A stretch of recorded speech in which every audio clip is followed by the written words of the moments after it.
Gayatri. Welcome to ET exclusive. ఒకప్పుడు audience ని ఇళ్లకే పరిమితం చేసిన ఓటీటీల హవా తగ్గిందా? ప్రేక్షకులు మళ్ళీ థియేటర్ల బాట పడుతున్నారా? గ్లోబల్ కంటెంట్ లేక ఓటీటీలు నష్టపోతుంటే అదే థియేటర్లకి ప్లస్ గా మారుతుందా? హాలీవుడ్ టు టాలీవుడ్ వరకు మళ్ళీ హౌస్ఫుల్ బోర్డులు దర్శనమిస్తూ ఉండటంతో బిగ్ స్క్రీన్ తిరిగి తన పూర్వ వైభవాన్ని సంతరించుకుందా? థియేటికల్ మార్కెట్ వెనుక ఏం జరుగుతుందో ఎక్స్క్లూజివ్ గా చూద్దాం. వరల్డ్ వైడ్ గా కొన్ని నెలల నుంచి థియేట్రికల్ మార్కెట్ పెరిగి ఓటీటీ డౌన్ అవుతుంది. ఇది మనం చెప్తున్నది కాదు, లెక్కలు చెప్తున్నాయి. నెట్ఫ్లిక్స్ లాంటి సంస్థ షేర్ వాల్యూ గతేడాది కాలంలో దాదాపు 42% తగ్గిందని తెలుస్తుంది. దీనికి ప్రధాన కారణం కొత్త కంటెంట్ లేకపోవడమే. కరోనా టైంలో మనీ హైస్ట్ సహా ఎన్నో సిరీస్లు సినిమాలతో వచ్చినా ఆ తర్వాత ఆ జోరు కంటిన్యూ చేయలేదు ఈ సంస్థ. అన్ని ప్రముఖ ఓటీటీ ప్లాట్ఫామ్స్ కంటెంట్ లేమితో సతమతమవుతున్నాయి. అక్కడ సరైన కంటెంట్ లేకపోవడంతో థియేట్రికల్ ఎక్స్పీరియన్స్ కోసం ప్రేక్షకులు మళ్లీ థియేటర్లకు క్యూ కడుతున్నారు. కేవలం $1 మిలియన్ బడ్జెట్ తో తెరకెక్కిన అబ్జెషన్ $500 మిలియన్ వసూలు చేయడమే దీనికి పెద్ద నిదర్శనం. ఈ మార్పు హాలీవుడ్ కు మాత్రమే కాదు, తెలుగులోనూ కనిపిస్తోంది. జూన్ నుంచి పెద్ది, మా ఇంటి బంగారం, లెనిన్, చెన్నై లవ్ స్టోరీ లాంటి సినిమాలు థియేటర్లకు ప్రేక్షకులను భారీగా రప్పించగలిగాయి. చాలా కాలం తర్వాత థియేటర్ల ముందు మళ్లీ హౌస్ఫుల్ బోర్డులు దర్శనమిస్తుండటంతో ఎగ్జిబిటర్లు, డిస్ట్రిబ్యూటర్లలో కొత్త ఉత్సాహం నెలకొంది. బాక్సాఫీస్ దగ్గర మొదలైన ఈ జోర్ను కొనసాగించాల్సిన బాధ్యత టాలీవుడ్ నిర్మాతలు, దర్శకులపైనే ఉంది. ముఖ్యంగా స్టార్స్ ఆలస్యం చేయకుండా సినిమాలను త్వరగా పూర్తి చేసి ఏడాదికి కనీసం 1-2 చిత్రాలైన విడుదల చేస్తూ ఓటీటీ డౌన్ ఉన్న ఈ సమయంలోనే క్రమం తప్పకుండా మంచి సినిమాలు థియేటర్లోకి వస్తే ఈ మార్కెట్ మరింత కాలం నిలబడుతుంది. నీ టైం నడుస్తోందిరా, నడిపించు అంటారు కదా. ఇప్పుడు టాలీవుడ్ బాక్స్ ఆఫీస్ దగ్గర ఇలాంటి సీనే కనిపిస్తోంది. ఫస్ట్ హాఫ్ లో మొత్తం కలిపితే కనీసం 3 బ్లాక్ బస్టర్స్ కూడా రాలేదు. కానీ సెకండ్ హాఫ్ మొదలైనప్పటి నుంచి ఏదో గుడ్ టైం కనబడుతోంది. పెద్ద చిన్న తేడా లేకుండా వచ్చిన సినిమా వచ్చినట్లు బాగానే ఆడుతోంది. మరి ఇదే జోరు నెక్స్ట్ కూడా కంటిన్యూ అవుతుందా? గత నెల రోజులుగా బాక్సాఫీస్ దగ్గర మంచి టైం నడుస్తుంది. కొన్ని రోజులుగా వచ్చిన సినిమా వచ్చినట్లు మంచి వసూళ్లు రాబడుతుంది. తాజాగా కిరణ్ అబ్బవరం నటించిన చెన్నై లవ్ స్టోరీ కూడా బాగానే ఆడుతుంది. ఫస్ట్ వీకెండ్లోనే ఈ సినిమా 25 కోట్ల గ్రాస్ టచ్ చేసింది. చూస్తుంటే ఈ ప్రేమ కథకు ఆడియన్స్ బాగానే కనెక్ట్ అయ్యారనిపిస్తుంది. దీనికి ముందు లెనిన్ కూడా బాగా ఆడింది. అఖిల్ 10 ఏళ్ల నిరీక్షణకు తెరదించుతూ మంచి విజయాన్ని అందించింది లెనిన్. బయర్లకు దాదాపు 15 కోట్లకు పైగానే లాభాలు తెచ్చిపెట్టింది లెనిన్. అన్నపూర్ణ స్టూడియోస్, సితారా సంయుక్తంగా నిర్మించిన లెనిన్ ఫస్ట్ డే నుంచే పాజిటివ్ టాక్ తో దూసుకుపోయింది. ఇక లెనిన్ కంటే ముందే జూన్లోనే మా ఇంటి బంగారం బాక్సాఫీస్ ను షేక్ చేసింది. 3 ఏళ్ల బ్రేక్ తర్వాత సమంత నటించిన మా ఇంటి బంగారం ఏకంగా 100 కోట్లు వసూలు చేసింది. ఇక సింగు గీతం సినిమాకు కూడా ప్రశంసలు వచ్చాయి. ఇదంతా రామ్ చరణ్ పెద్ది దగ్గర మొదలైంది. జూన్ 4న విడుదలైన ఈ చిత్రం దాదాపు 400 కోట్లు వసూలు చేసింది. తెలుగులో మంచి లాభాలనే తీసుకొచ్చాడు పెద్ది. ఆ తర్వాత వచ్చిన ప్రతి సినిమా బాగానే ఆడుతుంది. బాక్సాఫీస్ దగ్గర ఈ గుడ్ టైం నెక్స్ట్ రాబోయే సినిమాలకు కలిసొస్తుందనే నమ్ముతున్నారు మేకర్స్.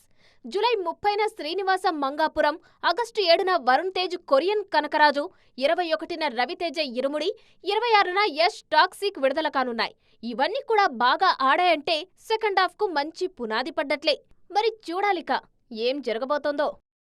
ఏ వయసులో జరగాల్సిన ముచ్చట అప్పుడే జరగాలంటారు కదా. కానీ మన హీరోయిన్లు మాత్రం దానికి దూరంగానే ఉంటున్నారు. వయసు పెరుగుతున్నా పెళ్లిపై మాత్రం నో కమెంట్స్ అంటున్నారు. 40+ కూడా ప్లీజ్ మాకు అప్పుడే పెళ్ళేంటి అంటున్నారు. ఒక్కరో ఇద్దరో కాదు, ప్రతి సీనియర్ హీరోయిన్ కూడా పెళ్ళంటేనే కిలోమీటర్ పారిపోతున్నారు. అసలేంటిది? పెళ్లి విషయంలో మన హీరోయిన్ల తీరు ఒక్కొక్కరిది ఒక్కోలా ఉంది. కొందరు 20లో ఉన్నప్పుడే పెళ్లి చేసుకుంటున్నారు. దాంతోపాటే కెరీర్లో బిజీగా ఉన్నారు. కియారా అద్వానీ, రష్మిక, ఆలియా భట్ వీళ్లంతా త్వరగానే పెళ్లిళ్లు చేసుకున్నారు. కానీ మరో బ్యాచ్ కూడా ఉంది. వాళ్లకు 40 ఏళ్లు వచ్చినా కెరీర్ పై ఫోకస్ పెడుతున్నారే కానీ పెళ్లికి మాత్రం నో అంటున్నారు. తాజాగా శృతి హాసన్ పెళ్లిపై రియాక్ట్ అయ్యారు. తన కెరీర్ 17 ఏళ్లు పూర్తి చేసుకున్న సందర్భంగా ఇన్స్టాలో క్వశ్చన్ అండ్ ఆన్సర్ చేశారు. అందులో పెళ్లి గురించి అడిగితే తన 17 ఏళ్ల కెరీర్లో 15 ఏళ్ల నుంచి ఇదే ప్రశ్న వింటున్నానని, ఈ ప్రశ్న అడగడం ఆపాలని చెప్పారు శృతి. ఈ లెక్కన ఇప్పట్లో ఈమెకు పెళ్లి చేసుకునే ఉద్దేశమే లేదని అర్థమవుతుంది. కేవలం శృతి హాసన్ మాత్రమే కాదు, అనుష్క, త్రిష లాంటి సీనియర్ హీరోయిన్లు కూడా ఇంకా పెళ్లికి దూరంగానే ఉన్నారు. వయసు 4 పదులు దాటేసినా ఇంకా కెరీర్ మీదే ఫోకస్ పెడుతున్నారు తప్ప 3 ముళ్లపై ఏ ఆలోచన చేయట్లేదు. తమన్నా సైతం 40కి చేరువవుతున్నా నో మ్యారేజ్ అంటున్నారు. మొత్తానికి ఈ సీనియర్లంతా శ్రీమతులుగా మారే సమయం ఎప్పుడో మరి. నిదానమే ప్రధానం అంటుంటారు, కానీ ఒక్కోసారి ఆలస్యం అమృతం విషయం కూడా. ఈ రెండు సామెతలు ఇప్పుడు తెలుగులో కొందరు హీరోలకి బాగా సెట్ అవుతాయి. చాలా కాలంగా నిదానమే ప్రధానం అన్నట్లుగా ఉన్నవాళ్ళు ఇప్పుడేమో లేడికి లేచిందే పరుగు అన్నట్లు సడన్ గా వరుస సినిమాలు చేస్తున్నారు. తాము కూడా ఉన్నామని గుర్తు చేసే పనిలో బిజీ అయ్యారు. మరి వాళ్ళెవరో చూద్దామా? సుమంత్ అక్కినేని అభిమానులకే కాదు అందరికీ ఈ పేరు సుపరిచితమే. 25 కెరీర్లో చాలా మంచి సినిమాలు చేసినా స్టార్డమ్ మాత్రం రాలేదు. కొన్నేళ్లలో మళ్లీ రావా, అనగనగా లాంటి మంచి సినిమాలతో నేనున్నా అంటూ గుర్తు చేశారు సుమంత్. తాజాగా న్యూడ్సన్, థాడ్లా, మహేంద్రగిరి, వరాహి లాంటి కాన్సెప్ట్ ఓరియంటెడ్ సినిమాలతో ప్రేక్షకుల ముందుకొస్తున్నారైనా కమర్షియాలిటీ పక్కన పెట్టి కాన్సెప్టులు పట్టుకుంటున్నారు సుమంత్. న్యూడ్సన్, థాడ్లా, మహేంద్రగిరి, వారాహి రెండు సాలిడ్ కంటెంట్ తోనే వస్తున్నాయి. మరోవైపు నారా రోహిత్ కూడా కెరీర్ మొదట్లో స్ట్రాంగ్ కంటెంట్ ఉన్న సినిమాలే చేశారు. మధ్యలో ట్రాక్ తప్పినా ప్రస్తుతం కపాలి, సౌండ్ ఇంజనీర్ అంటూ వచ్చేస్తున్నారు. అంతేకాదు వెంకటేష్, త్రివిక్రమ్ ఆదర్శ కుటుంబం సినిమాలో కీలక పాత్ర చేస్తున్నారు. నాందితో సెకండ్ ఇన్నింగ్స్ సీరియస్ గా మొదలుపెట్టిన అల్లరి నరేష్ తర్వాత మళ్లీ రేసులో వెనకబడిపోయారు. దాంతో కాస్త బ్రేక్ తీసుకొని ఆల్కహాల్, రంభ, ఊర్వశి, మేనక అంటూ వరుస సినిమాలతో వచ్చేస్తున్నారు ఈ అల్లరి హీరో. సెప్టెంబర్ 4న సోషియో ఫ్యాంటసీ టచ్ ఉన్న రంభ, ఊర్వశి, మేనక విడుదలవుతుంటే ఆల్కహాల్ త్వరలోనే రానుంది. మొత్తానికి ఈ హీరోలంతా నెమ్మదిగా జోరు పెంచేస్తున్నారు. మా ఇంటి బంగారంతో అద్దరిపోయే కంబ్యాక్ ఇచ్చిన సమంతకు మళ్లీ మేజర్ బ్రేక్ తప్పదా? ఆల్రెడీ 3 ఏళ్ల తర్వాత వచ్చిన ఈ బ్యూటీ ఈసారి అంతకు మించిన బ్రేక్ తీసుకోబోతున్నారా? అసలు శామ్ నెక్స్ట్ ప్రాజెక్ట్ మళ్ళీ ఎప్పుడు ఉండబోతోంది? ఈమె స్క్రీన్ మీద మళ్ళీ ఎప్పుడు రాబోతున్నారు? సమంత ఫ్యూచర్ ప్లాన్స్ పై స్పెషల్ స్టోరీ. సైలెంట్ సెన్సేషన్ అంటారు కదా, మా ఇంటి బంగారంతో బాక్సాఫీస్ దగ్గర సమంత చేసింది ఇది.